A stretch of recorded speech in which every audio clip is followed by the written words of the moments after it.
Well, I learned so much from Twitter, or as it's now known, X. All of a sudden, I have access to experts all around the world. Now, part of the job is knowing who is a real expert and who is not a real expert, but I believe that our next guest truly is an expert in the matter of food and the economics of food and the security of food and the politics of food, which is much bigger than you might think. His name is Professor Sylvain Charlebois. He is a professor at Dalhousie, and he is also a visiting scholar at McGill University. He joins us now via Zoom. Professor, welcome back. It's great to see you again. Thanks for taking the time. Well, thank you for having me again. You know, I think you're also a master of the format of Twitter, which requires you to be concise, which is not every professor has the skill to be concise. So I congratulate you for that. I'd like to draw our viewers' attention to a tweet you made the other day on September 6th, where you compared unemployment rates in the G7. And it was a very simple tweet, but it was quite dramatic. You ranked unemployment rates in the G7, starting with Japan, with an unbelievable 2.3% unemployment. Like, that's as close to full employment as you could possibly get, I would think. The US is pretty low at 4.3, UK is around that. But Canada is 7.1% and headed in the wrong direction. Only France at 7.5% has a higher unemployment rate, and that may be an outdated statistic, because I noticed that it was the second quarter of 2025. How is it that Canada, with all our resources and all our markets, and even though we're in a trade battle with the States, we still have an excellent access there? How is it that we have 7.1% unemployment, almost the highest in the G7? Yeah, no, it's a good question. So first of all, of course, I had fun with these numbers because it's hard to compare countries. And as you know, each country will have a different way of measuring unemployment. Mm-hmm. So you have to look at trends, but I thought it was really a telling picture showing exactly where Canada is heading. And of course, the other part that you may have missed after posting the first one, I did post a second tweet saying that of all the G7 countries, it is our rate that has gone up the most in the last 12 months. And that's significant. It means that really our economy is going in the wrong direction, especially youth employment, of course.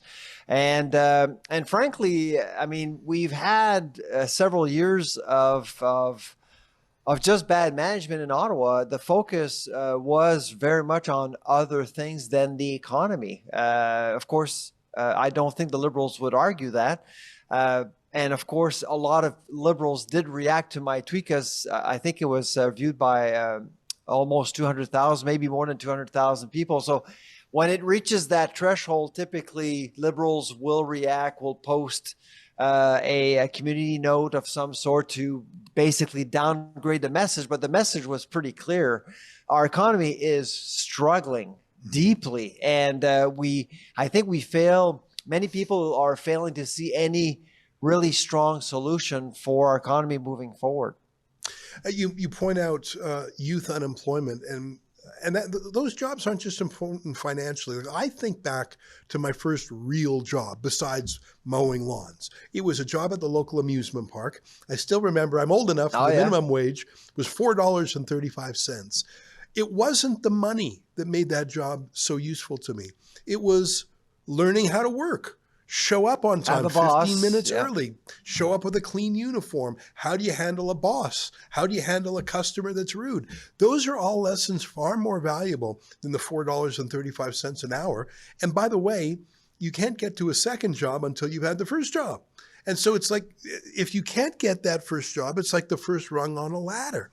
And so here's something I've heard a lot in the debate about temporary foreign workers, Professor, is I've heard, in fact, just the other day, we had an advocate from the Canadian Federation of Independent Business saying, no one wants those jobs. No Canadians want those jobs. No one wants the crummy jobs, the late night jobs. And I thought, hang on, how do you say that? Because when I was young, when you were young, actually young people were sort of excited about their first job, and maybe they make friends. I made friends because I was working with other 14. I was 14.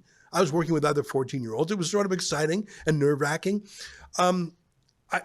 How I want to talk about your essay about temporary foreign workers in a minute, because you make some interesting points about agriculture. But for retail jobs, and this is where the CFIB advocate was really going to bat, she was saying no one wants to work the midnight shift at the McDonald's drive-thru in Canada. And I just don't think that's right. I don't think she's accurate. What do you think? Yeah. Are Canadians too snobby to take those jobs? Or is it just that there's this underclass of indentured workers who are undercutting Canadians? What's your view? Where do you stand on that one? No, absolutely. I mean, again, a lot of people were mentioning, well, you're the food professor. Why would you care about unemployment? Well, if you're not employed, it's hard to feed yourself. So that's why it matters a lot. And to your point about the industry, I mean, youth is a big deal. Of course, you learn the basics of the labor force when you start at the age of 15, 16, 17. And I do agree with you that context matters a whole lot. Perhaps a decade ago, when things were really easy and our unemployment rate was very low, probably kids, young adults weren't all that interested in jobs working at midnight in a fast food restaurant. But now the job market is very different. The economy is very different. And I can tell you that many of our university students have actually struggled to find jobs over the summer just because there's just no opportunities out there. And you want those opportunities to be basically not only to learn how to have a boss, to learn how to show up on time, but you want a line on your resume to get to the next step. And get experience. And so right now we're seeing this small generation, this mini generation being robbed of some of these opportunities. And by the way, a decade ago, 25% of Canadians, their first job was either in food service or hospitality. Right. 25. So one Canadian out of four, their first job was in the food industry. Right. But my guess now, 10 years later, that percentage has gone way down because there are few opportunities out there. Right. We'll talk more about that in a second. I just want to quote a very shocking line from your essay in the National Post. And I'll just read it. You said, as of July 2025, youth unemployment, ages 15 to 24, sat at 14.6%, the highest level since 2010 outside the pandemic. But then here's the part that actually really scared me, and maybe, Professor, you could expand on this. The youth employment rate, and I think some of our viewers might need help to define that, not the unemployment rate, but the youth employment rate fell to 53.6%, the lowest since 1998 in non-pandemic years. So that means 46.4% of young people are not even out there trying to get a job. Unemployment, if I'm not, Professor, correct me if I'm wrong, those are people who are trying to find a job who can't. That's right. But the employment rate is basically, okay, who's even looking? That's right. Exactly. So it's the whole market basically. And so it means that 1 out of 2 youth are working basically. So we have a lot of talent that may have actually given up on the market basically and standing on the sideline, and then they're waiting for things to get better, and they're staying at home perhaps with their parents while we're actually going through this storm. So that's really just awful for the economy. You know, I hear a lot of anecdotes about people applying for a job and 200 other people applying for that job. Now, I was talking, again, I'm referring to this debate. Our lab, just 2 months ago, we had 1 RA position open. We posted on LinkedIn, I received 334 applicants. Oh my gosh. For a job that really, it was for 250 hours. That's it. It was a contract. Yeah. Can you imagine? Yeah.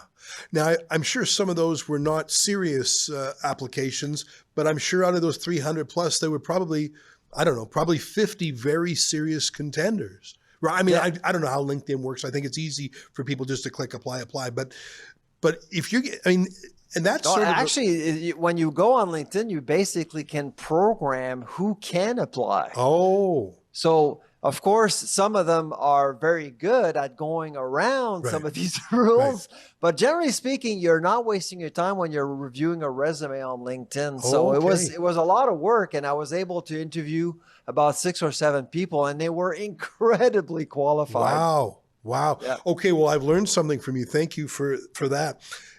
Here's what I learned I was debating the national policy director of the CFIB, and I invited her on saying, look, I'm a skeptic of the temporary foreign workers, and she's representing her clients, which are employers, and obviously it's in the employer's interest to have lower wages. And she said something that hit me like a 2x4. She said, Ezra, just because you see a foreign national working at a retail shop, at a drive-through, at a hospitality industry, doesn't mean they're a temporary foreign worker. In fact, she said, they could well be an international student because they're allowed to work, I think it's 24 hours a week, which is like sort that's of right. half time. So she said, don't blame the temporary foreign workers program when I think there's actually more foreign students working than TFWs. And I have a lot to learn, but that doesn't make me feel any better, by the way. It makes me feel worse.